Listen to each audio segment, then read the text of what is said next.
নমস্কার। আমি আজ আবার আপনাদের মহাভারত পাঠ শোনাবার জন্য হাজির হয়েছি। আমি এই বিশ্বাস নিয়ে পাঠ করি আপনারাও শ্রদ্ধার সঙ্গে নিয়মিত আমার এই মহাভারত পাঠ শোনেন, আর অবশ্যই শুনবেন। এটা আমার বিশেষ অনুরোধ, কারণ মহাভারত পাঠ শুনলে সংসারের মঙ্গল হয়। আপনারা সব ভালো থাকবেন, ভগবান আপনাদের মঙ্গল করুন। আজকে যেটা শুনবেন তা হলো শ্রীরাম ও অন্যান্যদের জন্ম, কুবের এবং রাবণাদির উৎপত্তি, তপস্যা এবং বরপ্রাপ্তি। জন্মেজয় জিজ্ঞাসা করলেন, হে বৈশম্পায়ন, দ্রৌপদী এইভাবে অপহৃত হওয়ার পর মানুষের মধ্যে ইন্দ্রসম পরাক্রমশালী পাণ্ডবরা এত কষ্ট করার পরে কি করলেন? বৈশম্পায়ন বললেন, রাজন, আমি যা বলছিলাম, জয়দ্রথকে হারিয়ে তার কাছ থেকে দ্রৌপদীকে উদ্ধার করে ধর্মরাজ যুধিষ্ঠির মুনিদের মধ্যে উপবিষ্ট ছিলেন। মহর্ষিরা পাণ্ডবদের এই সংকটের জন্য বারংবার দুঃখ প্রকাশ করছিলেন। মার্কেন্ডীয় ঋষিকে লক্ষ্য করে যুধিষ্ঠির বললেন, ভগবান, আপনি ভূত, ভবিষ্যৎ এবং বর্তমান সবই জানেন। দেবর্ষীদের মধ্যেও আপনি বিখ্যাত। আপনাকে আমি আমার মনের এক প্রশ্ন জিজ্ঞাসা করছি, দয়া করে তা নিরসন করুন। সৌভাগ্যশালিনী দ্রুপদ কুমারী যজ্ঞবেদী থেকে প্রকটিত হয়েছেন। তাকে গর্ভবাসের কষ্ট সহ্য করতে হয়নি। মহাত্মা পাণ্ডুর পুত্রবধূ হওয়ায়ও গৌরব তিনি প্রাপ্ত হয়েছেন। তিনি কখনো কোনো পাপ বা নিন্দিত কর্ম করেননি। ইনি ধর্মের তত্ত্ব জানেন এবং তা পালন করেন। সেই নারীকে পাপী জয়দ্রথ অপহরণ করেছিল এবং সেই অপমানও আমাদের দেখতে হলো। আত্মীয় স্বজনের থেকে দূর জঙ্গলে বাস করে আমরা নানাবিধ কষ্ট সহ্য করছি। তাই জিজ্ঞাসা করছি, আমাদের মতো হতভাগ্য পুরুষ আপনি ইহজগতে দেখেছেন কি? ঋষি মার্কেন্ডীয় বললেন, রাজন, শ্রীরামকেও বনবাস এবং স্ত্রীবিয়োগের মহা দুঃখ ভোগ করতে হয়েছিল। রাক্ষসরাজ দুরাত্মা রাবণ মায়াজাল ছড়িয়ে আশ্রম থেকে শ্রীরামের পত্নী সীতাদেবীকে হরণ করেছিলেন। জটায়ু তাকে বাধা দিতে যাওয়ায় রাবণ তাকে বধ করেন। তারপরে শ্রীরাম সুগ্রীবের সাহায্যে সমুদ্রের উপর সেতু নির্মাণ করে লঙ্কায় গিয়ে রাবণকে বধ করে সীতাদেবীকে ফিরিয়ে আনেন। যুধিষ্ঠির জিজ্ঞাসা করলেন, মুনিবর, পুণ্যকর্মা শ্রীরামের কথা ও চরিত্র আমি বিস্তারিতভাবে শুনতে চাই। সুতরাং শ্রীরাম কোন বংশে জন্ম নিয়েছিলেন? তার বল ও পরাক্রম কেমন ছিল? আমি আরও জানতে ইচ্ছা করি, রাবণ কার পুত্র ছিলেন এবং শ্রীরামের সঙ্গে তার শত্রুতা ছিল কেন? মহর্ষি মার্কেন্ডীয় বললেন, ইক্ষ্বাকু বংশে অজ নামে এক প্রসিদ্ধ রাজা ছিলেন। তার পুত্র দশরথ, যিনি অত্যন্ত পবিত্র, স্বভাবসম্পন্ন এবং সাধ্যায়শীল ছিলেন। দশরথের 4 পুত্র হয়, রাম, লক্ষ্মণ, ভরত ও শত্রুঘ্ন। এরা 4 জনই ছিলেন ধর্ম ও তত্ত্ব সম্বন্ধে জ্ঞানী। কৌশল্যা ছিলেন রামের মা, ভরতের মা ছিলেন কৈকেয়ী, আর সুমিত্রার 2 পুত্র লক্ষ্মণ এবং শত্রুঘ্ন। বিদেহ দেশের রাজা জনকের কন্যা হলেন সীতা। বিধাতা তাকে শ্রীরামের জন্যই সৃষ্টি করেছিলেন।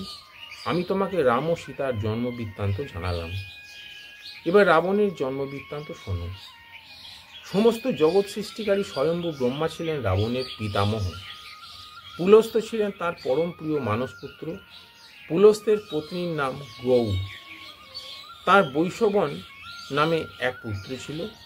সে পিতাকে ছেড়ে পিতামহের সেবা করত। তাতে পুলস্ত্য অত্যন্ত ক্রুদ্ধ হয়ে যোগ বলে অন্য দেহে প্রকটিত হন। এইভাবে অর্ধ শরীর থেকে রূপান্তরিত হওয়া পুলস্ত্য বিশ্রবা নামে বিখ্যাত হন। তিনি সর্বদাই বৈশবনের উপর ক্রুদ্ধ হয়ে থাকতেন, কিন্তু ব্রহ্মা তার উপর প্রসন্ন ছিলেন। তাই তিনি তাকে অমরত্বের বর প্রদান করেন, ধনের প্রভু এবং লোকপাল নিযুক্ত করেন, মহাদেবের সঙ্গে তাঁর বন্ধুত্ব স্থাপন করান এবং নলকুবের নামক এক পুত্র প্রদান করেন। তিনি রাক্ষসপূর্ণ লঙ্কাকে কুবেরের রাজধানী করে সেখানে ইচ্ছানুযায়ী বিচরণের জন্য পুষ্পক নামে এক বিমান অর্পণ করেন। এছাড়া তিনি কুবেরকে যক্ষদের প্রভু করে রাজরাজ উপাধিও প্রদান করেন। পুলস্ত্যের অর্ধ দেহ থেকে বিশ্রবা নামে যে মুনি প্রকটিত হয়েছিল, সে কুবেরকে কুপিত দৃষ্টিতে দেখত। রাক্ষসদের প্রভু কুবের জানতেন যে তার পিতা তার উপর প্রসন্ন নয়, তাই তিনি তাকে প্রসন্ন করার চেষ্টা করতেন। তিনি 3 জন রাক্ষস কন্যাকে তাঁর পিতার সেবায় নিযুক্ত করেন। তারা অত্যন্ত সুন্দরী ও নৃত্যগীত পটীয়সী ছিলেন। 3 জন কন্যাই নিজের ভালো চাইতেন, তাই একে অপরের থেকে দূরত্ব রেখে মহাত্মা বিশ্বস্রবাকে সন্তুষ্ট রাখার চেষ্টা করতেন। তাদের নাম ছিল পুষ্পকটা, রাকা এবং মালিনী। মুনি তাদের সেবায় সন্তুষ্ট হয়ে প্রত্যেককে লোকপালের ন্যায় পরাক্রমশালী পুত্র হওয়ার বর প্রদান করেন। পুষ্পকটার 2 পুত্র জন্মায়, রাবণ এবং কুম্ভকর্ণ। পৃথিবীতে তাদের ন্যায় বলশালী কেউ ছিল না। মালিনীর 1 পুত্র জন্মায়, বিভীষণ। রাকার গর্ভে 1 পুত্র ও 1 কন্যা জন্ম নেয়। খর হল পুত্র আর শূর্পণখা কন্যার নাম। এদের মধ্যে বিভীষণ সব থেকে সুন্দর, ভাগ্যবান, ধর্মরক্ষক এবং সৎ কর্মকুশল ছিলেন। সর্বজ্যেষ্ঠ রাবণ, তাঁর 10টি মুখ ছিল। উৎসাহ, বল এবং পরাক্রমে তিনি মহান ছিলেন।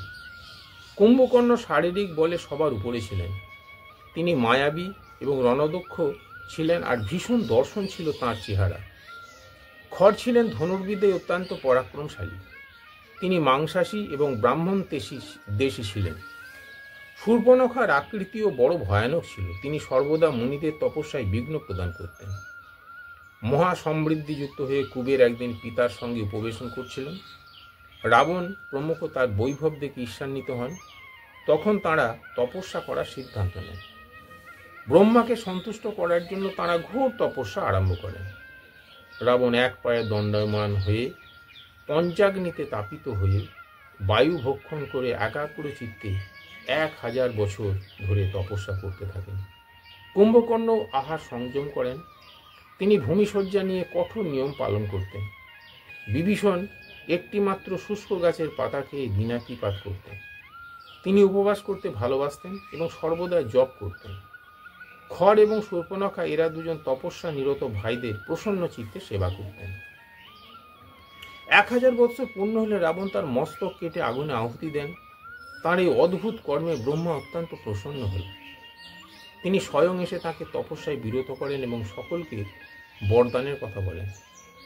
পুত্রগণ, আমি তোমাদের সকলের উপর প্রসন্ন হয়েছি। বর প্রার্থনা করো এবং তপস্যা থেকে নিবৃত্ত হও। অমরত্ব ছাড়া যা খুশি প্রার্থনা করো, আমি তা পূর্ণ করব। তারপর রাবণকে লক্ষ্য করে বললেন, তুমি মহত্বপূর্ণ। পদলাভের আশায় তোমার যে মস্তকগুলি আহুতি দিয়েছ, তা সব পূর্বের মতোই তোমার দেহে অবস্থান করবে। তুমি ইচ্ছানুযায়ী রূপ ধারণ করতে সক্ষম হবে এবং যুদ্ধে বিজয়ী হবে, এতে কোনো সন্দেহ নেই। রাবণ বলবেন, গান্ধর্ব, দেবতা, অসুর, যক্ষ, রাক্ষস, সর্প, কিন্নর এবং ভূতগণের কাছে আমি যেন কখনো পরাজিত না হই। ব্রহ্মা বললেন, তুমি যাদের নাম করেছ এদের মধ্যে কারোর হতে তোমার কোনো ভয় নেই, কেবল মানুষের থেকে ভয় হতে পারে। ব্রহ্মার কথায় রাবণ অত্যন্ত প্রসন্ন হলেন। তিনি ভাবলেন, আরে মানুষ আমার কি করবে, আমি তো তাদের ভক্ষণ করে থাকি। তারপর ব্রহ্মা কুম্ভকর্ণকে বর যাইতে বললেন। তার বুদ্ধি মোহগ্রস্ত হয়েছিল, তাই তিনি অধিক সময় নিদ্রার জন্য বর প্রার্থনা করলেন। ব্রহ্মা তাকে তথাস্তু বলে বিভীষণের কাছে এসে বললেন, পুত্র, আমি তোমার উপর অত্যন্ত প্রসন্ন হয়েছি, তুমিও বর চাও। বিভীষণ বললেন, ভগবান, অনেক বড় সংকটকালেও যেন আমার মনে পাপ চিন্তা না আসে এবং শিক্ষা ছাড়াই যেন আমার হৃদয়ে ব্রহ্মাস্ত্রের প্রয়োগবিধি ততই স্ফুরিত হয়। ব্রহ্মা বললেন, রাক্ষসী গর্ভে জন্ম নিলেও তোমার মন অধর্মে যায়নি, তাই তোমাকে অমর হওয়ার বড় প্রদান করছি। ঋষি মার্কেন্ডীয় বললেন, এইভাবে বরলাভ করে রাবণ সর্বপ্রথম লঙ্কার উপর আক্রমণ করলেন এবং কুবেরকে পরাজিত করে লঙ্কা থেকে বার করে দিলেন। কুবের লঙ্কা ত্যাগ করে গন্ধর্ব, যক্ষ, রাক্ষস এবং কিন্নরদের সঙ্গে গন্ধমাদন পাহাড়ে এসে বাস করতে লাগলেন। রাবণ তার পুষ্পক বিমানটিও কেড়ে নিলেন। ক্রুদ্ধ হয়ে কুবের তাকে শাপ দিলেন যে, এই বিমানে তুমি কখনো চড়তে পারবে না। যিনি তোমাকে যুদ্ধে পরাজিত করবেন তাকে এই বিমান বহন করবে। আমি তোমার জ্যেষ্ঠ ভ্রাতা, আর তুমি আমার অপমান করলে এর ফল তুমি অতি শীঘ্রই নাশপ্রাপ্ত হবে। বিভীষণ ধর্মাত্মা ছিলেন। তিনি সৎ পুরুষদের অকরণীয় ধর্মকে আশ্রয় করে সর্বদা কুবেরকে অনুসরণ করতেন। কুবের তার প্রতি প্রসন্ন হয়ে তাকে যক্ষ ও রাক্ষসদের সেনাপতি নিযুক্ত করেছিলেন। এদিকে মনুষ্য খাদক রাক্ষস এবং মহাবলশালী পিশাচগণ মন্ত্রণা করে রাবণকে তাঁদের রাজা নিযুক্ত করলেন। দশানন অত্যন্ত বলশালী ছিলেন। তিনি দৈত্য দেবতাদের আক্রমণ করে তাঁদের যত ধনরত্ন ছিল সব অপহরণ করেছিলেন। সমস্ত জগৎকে রোদন করানোর জন্য তার রাবণ নাম সার্থক হয়েছিল। দেবতাদেরও তিনি সর্বদা ভীত সন্ত্রস্ত করে রাখতেন। ঋষি মার্কেন্ডেয় বললেন, তারপর রাবণের কাছ থেকে উৎপীড়িত হয়ে ব্রহ্মর্ষি, দেবর্ষি ও সিদ্ধগণ অগ্নিদেবকে সঙ্গে নিয়ে ব্রহ্মার শরণ নিলেন।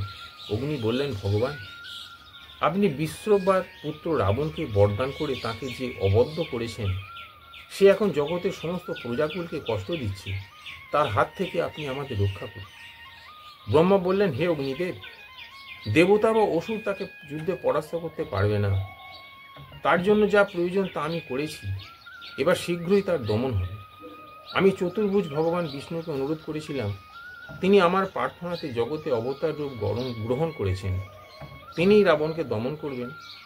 তারপর ইন্দ্রকে লক্ষ্য করে বললেন, ইন্দ্র, তুমিও সব দেবতাদের সঙ্গে পৃথিবীতে বানর রূপে জন্মগ্রহণ করো এবং ইচ্ছানুযায়ী রূপ ধারণকারী বলবান পুত্র উৎপন্ন করো।